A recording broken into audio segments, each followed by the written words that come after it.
I don't think doing traditional is bad, but I think for me, I prefer more option to do in art making. Why have you decided to be an artist? I started studying art since high school. I remember I climbed that I really want to be an oil painter. I decided to go to Taiwan for studying my BFA. I chose Western painting as my major for 4 years in Taipei, and the first 2 years I was very intense learning how to use oil painting and other traditional painting skills. But after that, I feel like maybe I can try with another material. I try with the video making and like also doing installation at the time.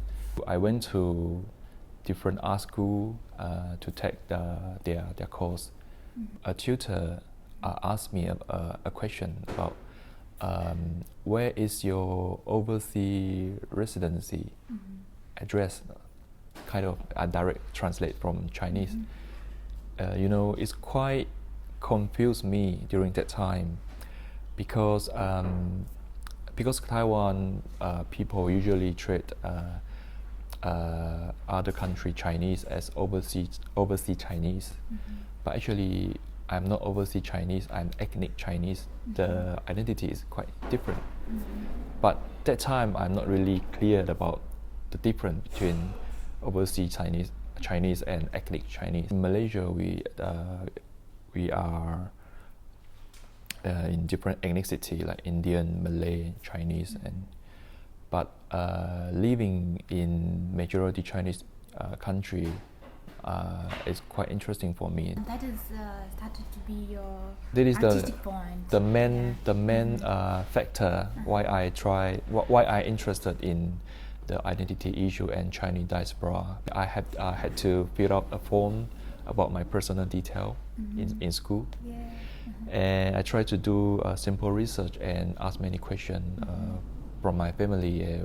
How did our ancestor come from China?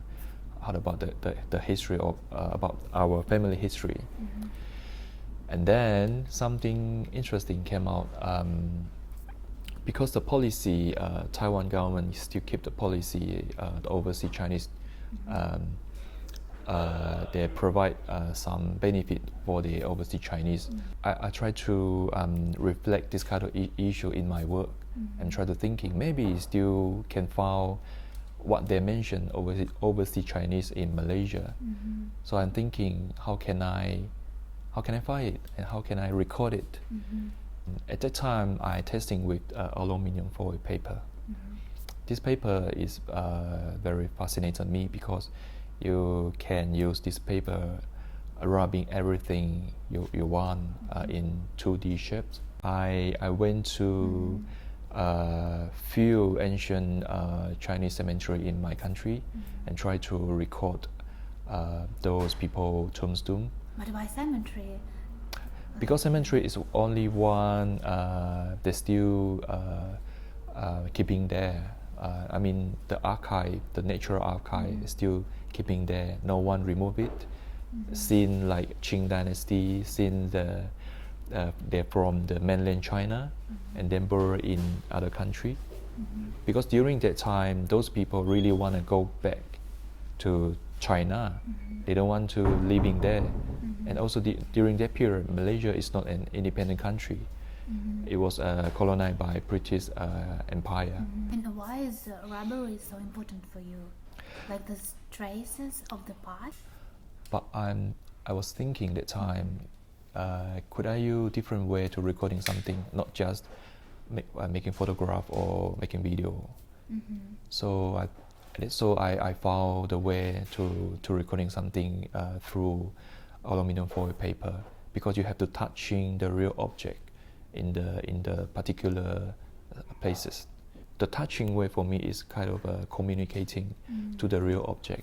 But when you're touching the object, you will see a lot of the very detail. You know, it a little bit reminds me palimpsest.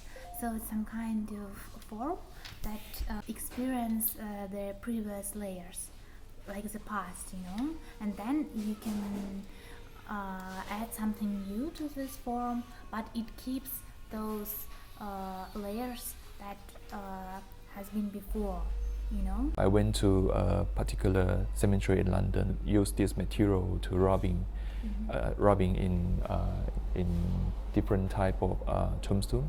This work is not complete. I still in progress. work in progress.